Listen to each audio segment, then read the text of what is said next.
Welcome to my channel. இன்னைக்கு நம்ம பார்க்கல ஒரு டின்னர் ரெசிபி பார்க்க போகிறோம். பூரி கிழங்கு. கிழங்கு எப்படி பண்ணுறதுன்னு நான் சிம்பிளாக எப்படி பண்ணுவேன்னா அதை உங்களுக்கு காமிக்கிறேன். பார்க்கலாம் வாங்க. முன்னாடி கடாயை கற்று ஊற்றிட்டு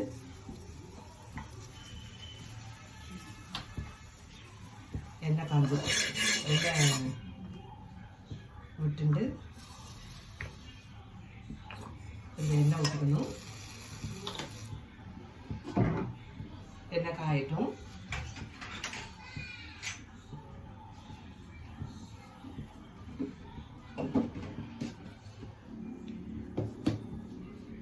எண்ணெய் காஞ்ச உடனே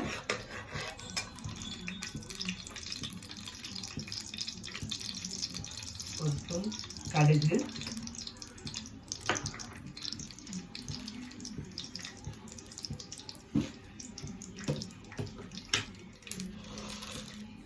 ஒரு ஸ்பூன் கடலைப்பருப்பு, ரெண்டையும் போட்டுக்கலாம்.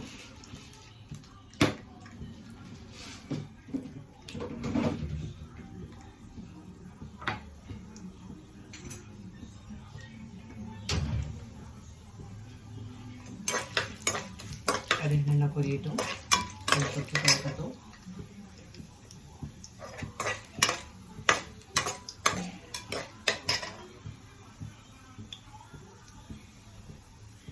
அதோட நல்லா கலந்துருக்குது. கொஞ்சம் இஞ்சி போட்டுக்கலாம்.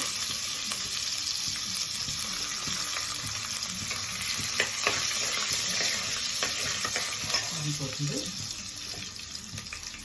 இதுக்கு ஒரு 4 பச்சை மிளகாய் கீழே வச்சுருக்கேன், அதையும் போட்டுக்கலாம்.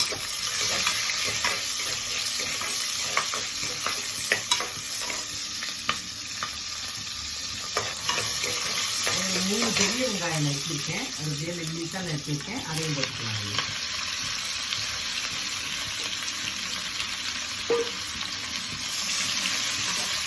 ரொம்ப சவத்த வதங்கணும்னு அவசியம் இல்லை. கொஞ்சம் நல்லா ஒரு கண்ணாடி மாதிரி பலப்பலன்னு கொஞ்சம் நல்லா வதங்கினோன்னு உருளைக்கிழங்கு போட்டுக்கலாம். இப்போ இதில் தக்காளி ஒன்று நறுக்கி வச்சுருக்கேன், அதையும் போட்டுக்கலாம். இதுக்கு கொஞ்சம் உப்பு போட்டு நல்லா வதங்கிறதுக்கு சீக்கிரம் வதங்கிடும். கொஞ்சம் உப்பு போட்டுக்கலாம்.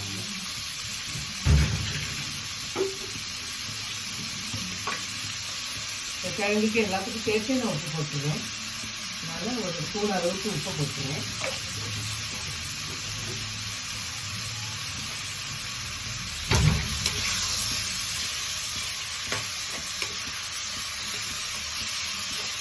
நல்லா வதங்கட்டும்.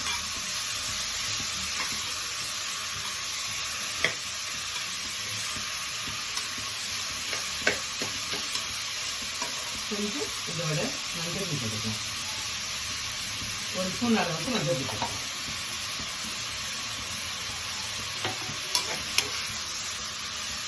மஞ்சள் போட்டு வெங்காயம் சுத்த வதங்கினா போதும். ஏன்னா ரொம்ப சுத்தத்துலேன்னு வதங்கணும்னு அவசியம் இல்லை.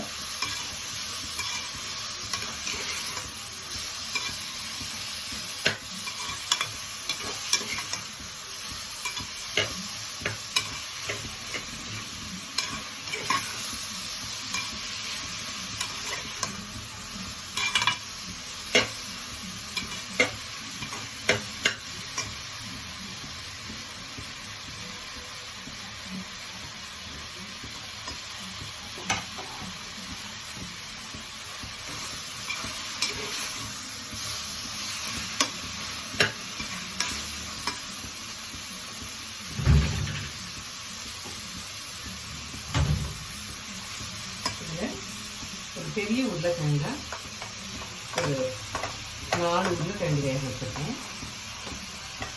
ஏன்னா இது 7-8 பேருக்கு பண்ணுறேன். 8-9 பேர் கூட வரும். பண்ணுறேன். இதை வதக்கிண்டு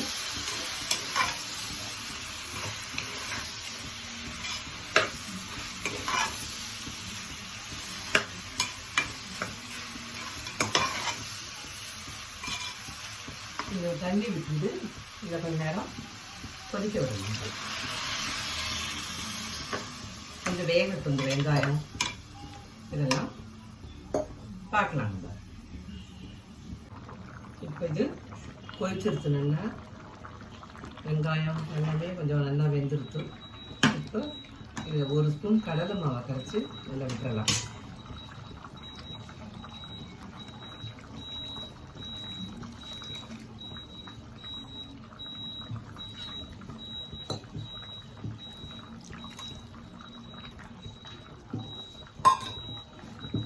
கடலை மாவு தண்ணி ரொம்ப கெட்டியாகிடும், அதனால் கொஞ்சம்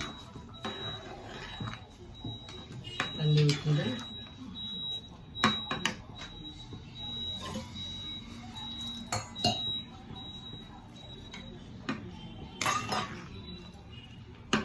கொஞ்சம் கொதிக்கட்டும். கொதிச்ச உடனே சேர்ந்த உடனே எப்படி இருக்குன்னு பார்க்கலாம். கடலை மாவு கரைச்சி விட்டதுக்கப்புறம் நல்லா கொதித்து கொஞ்சம் சேர்ந்த மாதிரி வந்துடுச்சு. இது மாதிரி கிழங்கோட இது முடிஞ்சிடும். அவ்வளோதான். இதில் கொத்தமல்லியை போட்டு அடுப்பு ஆஃப் பண்ணிடுங்க. அவ்வளோதான், நம்மளோட பூரி கிழங்கு ரெடி ஆகிட்டு பூரி போடுறதும் பார்க்கலாம். இப்போ நம்ம பூரி போடுவோம்.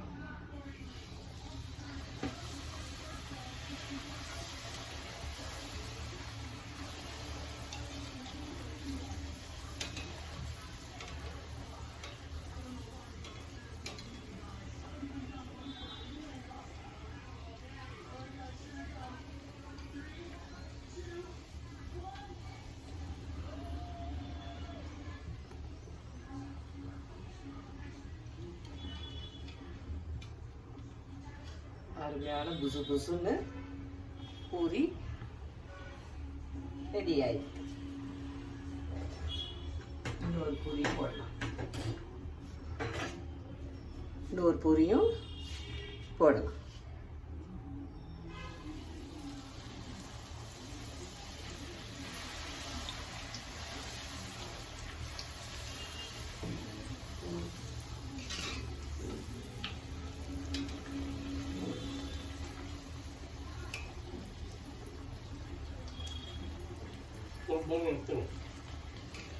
இப்போதான் உப்பிட்டே வரும்.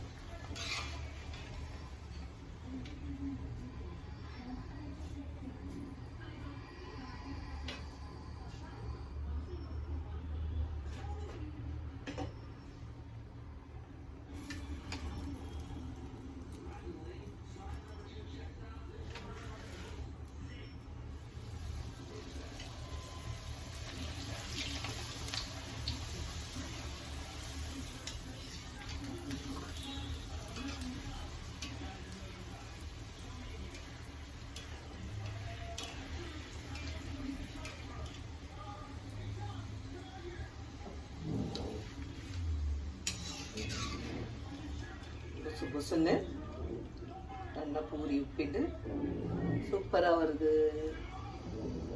எல்லா பூரியும் பொரிக்கலாம்.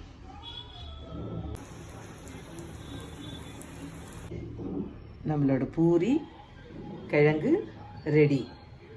எப்படி இருக்குன்னு பாருங்க. லைக் பண்ணுங்க, கமெண்ட் பண்ணுங்க, ஷேர் பண்ணுங்க, சப்ஸ்கிரைப் பண்ணுங்க. தேங்க்யூ.